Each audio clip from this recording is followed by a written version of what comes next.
దాదాపుగా 2 రోజులు బట్టి కూడా మన బొబ్బిలి నియోజకవర్గంలో ఉన్న గిరిజన గ్రామాలను పర్యటించడం జరిగింది. నాతో పాటు గౌరవనీయులు శ్రీ కృష్ణదాస్ మాస్టర్ గారు కూడా నా ఈ ప్రయాణంలో పాల్పంచుకోవడం చాలా గర్వించదగ్గ విషయం. ఆయనకి నేను హృదయపూర్వక కృతజ్ఞతలు తెలియజేస్తున్నాను. బొబ్బిలి మండలంలోని గిరిజన గ్రామాలు చూసినట్టుకైతే దాదాపుగా రామానద వలస గమనించినట్టుకైతే ఎరకందర వలస, చిలకమ్మ వలస, దొంగురు వలస, కొత్తూరు ఈ గ్రామాలు చూసాం. అటు గోపాలరెడ్డి పంచాయతీలు చూసినట్టుకైతే బట్టి వలస,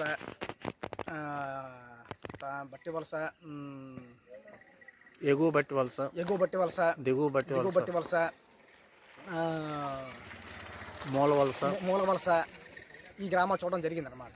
ఈ చోటు చూసిన తర్వాత ఎలా ఉందంటే పరిస్థితి 21వ శతాబ్దంలో కూడా మనకింత దారుణమైన పరిస్థితుల్లో విలేజ్లు ఉన్నాయా అన్న ఫీలింగ్ అయితే మాకైతే కలిగిందనమాట.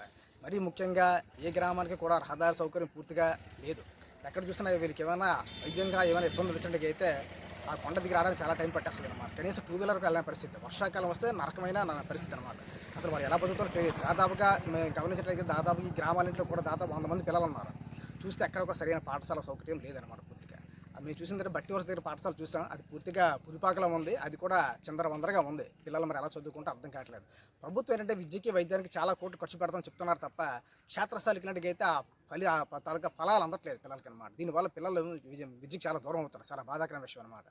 మన ఏంటంటే పాలకులు ఏం చేస్తున్నారంటే మేము ఇంత అభివృద్ధి చేస్తాం అంత అభివృద్ధి చేస్తామని చెప్తున్నారు తప్ప క్షేత్రస్థాయికి వెళ్తే ఆ ఫలితాలు పూర్తి కనిపించట్లేదు. నేనేం చెప్తున్నానంటే గత 20 సంవత్సరాల బట్టి కూడా 2 ప్రధాన పార్టీలు కూడా మేము ఇది చేస్తాం అది చేస్తామని చెప్తున్నారు తప్ప అభివృద్ధి ఒకసారి ఇక్కడికి వచ్చి మనకు గమనించడానికి ఎలా ఉందో పరిస్థితి అర్థమవుతుంది. ఇప్పుడు మన ఎంతసేపు అంటే ఎలక్షన్లు వచ్చాయి కాబట్టి ప్రచారం చేస్తున్నారు. ఎక్కడ పట్టణాలు ప్రచారం చేస్తారు. మీరు చేయాల్సిన ప్రచారం పట్టణాలకు కాదు. ఒక్కసారి ఇక్కడికి వచ్చి ప్రచారం చేస్తే వాళ్ళ త్వరగా జీవన విధానం ఎలాగుందో ఎంత దుర్భరంగా ఉందో మీకు అర్థమవుతుంది అనమాట. నేను మేషారు దాదాపుగా 2 రోజులు కష్టపడితే మేము కూడా వెళ్ళలేని పరిస్థితి అనమాట. బండి పెట్టేసి నడుచుకొని కూడా వెళ్ళిన సందర్భాలు మాకు ఉన్నాయన్నమాట. వాళ్ళ జీవనం ఎలా ఉందంటే కనీసం వాళ్ళు తినడానికి తిండిసుకో సరిగా లేదు, బట్టలు లేవు, తలకి నూనె లేదు, కొబ్బరి రాసుకుని కూడా ఆ పరిస్థితులు చాలా దయనీయమైన పరిస్థితుల్లో వాళ్ళు ఉన్నారన్నమాట. ఉపాధి కూడా చాలా దూరం. ఇంకోటి ఏంటంటే చాలా మట్టుకు ఫారెస్ట్ తాలూకు రేంజ్లో ఉన్నాయి ఈ గ్రామాలన్నీ కూడా. అందరూ చెట్లు దాదాపు నరికి పారేశారు.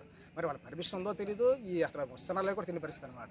నేను ముఖ్యంగా ఏం చెప్తున్నానంటే అధికారులకి మీరు నిజంగా చిత్తశుద్ధి ఉంటే, మనకి ప్రజల పట్ల అభిమానం ప్రేమ అనేది ఉంటే మీరు ప్రభుత్వ పరంగా చేస్తాం అనుకున్నట్టుగా ముందు ఒకసారి ఈ గ్రామాల గురించి పర్యటన చేయండి.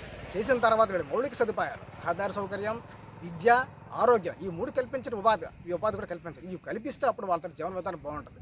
ఓట్లు కూడా చాలా ఎక్కువ ఉన్నాయి. దాదాపు మీకు ఓట్లు వేసుకుని 1000 ఓట్లు దాదాపు మీకు పడతాయి గ్రామాలకు లెక్కేసుకుంటే. మరి ఎప్పుడు చేస్తారు వీళ్ళు?